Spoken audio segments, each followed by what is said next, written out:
one of the most bizarre findings of the Auditor General had to do with cash payments by the Ministry of Gender, Children and Social Protection, totaling 11.9 million Ghana cedis, some 110 billion Ghana cedis, old Ghana cedis, to caterers who provided hot meals during the 3 weeks of partial lockdown, which monies were all retired with honor certificates. It is quite obvious, even to the uninitiated, that the resort to honor certificates, if you say honor certificates, all that, for example, you are buying food from a restaurant. So, Hejia Bintu of Class Media goes to Popeye and say, I'm ordering 1,000 packs of fried rice. And when she goes to her superiors at the workplace, she doesn't show her superiors with any receipts from Popeye that shows that she actually bought 1,000 packs of fried rice and was supplied with 1,000 packs of fried rice and actually delivered the 1,000 packs of fried rice to the workers of CMG. But rather, write something on a paper. That is what is called honor certificate. That, oh, indeed, 1,000 packs of fried rice were bought and supplied. That is all. No invoice, no receipts. For hot meals, which cost the ordinary Ghanaian a whopping 11.9 million Ghana cedis. And we are talking about just some 2 Jimmy rice with egg without meat, served to few people in Kumasi, Kaswa, and Accra during 3 weeks of partial lockdown. What is more shocking is that there were no certification statements prepared for payment.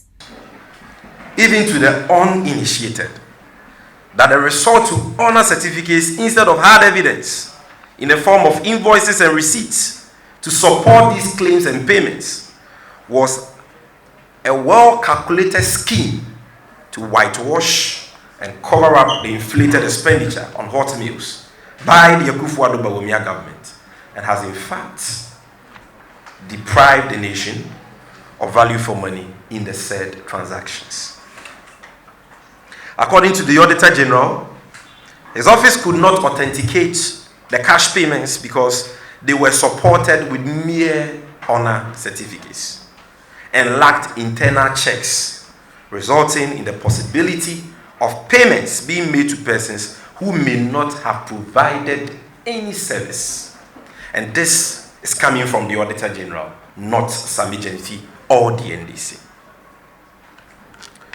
But ladies and gentlemen, what is most shocking is a related finding by the Auditor General that there were no honor certificates prepared for payments totaling 5.6 million Ghana cedis out of the 7.9 million Ghana cedis paid to caterers at the headquarters of the Ministry of Gender, Children and Social Protection.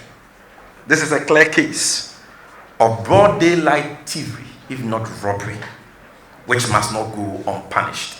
So, in the case of the 11.9 million, at least they were charitable to Ghanaians to have produced honor certificates. But in the case of this 5.6 million, which is equivalent to some 56 billion old Ghana cedis, there were no receipts, no invoices, no honor certificates. So they just claimed that they spent 56 billion on hot meals with no evidence to substantiate that. Fast forward, the CEO of the National Food Buffer Stock Company is equally being demanded to refund excess amounts of monies paid to the company. According to the AG's report, the said company received huge amounts of Ghana cedis, which was an over-invoicing. The free-for-all abuse of COVID-19 funds, as gleaned from the Auditor General's report, took the form of various shady schemes. One of such underhand dealings was a case of over-invoicing by the National Food Buffer Stock Company. The Auditor General found, through his investigations, that between April 2020 and September 2020, the company received 3 payments totaling 42.2 million Ghana cedis. That is some 420 billion old Ghana cedis. Whereas way bills from various institutions which received these supplies amounted to only 40.8 million Ghana cedis, thereby leading to over invoicing of 1.4 million Ghana cedis and over. Regrettably, instead of exercising its power to surcharge and disallow those responsible, the Auditor General feebly prefers to, as it were, recommend to the CEO of the National Food Buffer Stock Company to refund the excess money.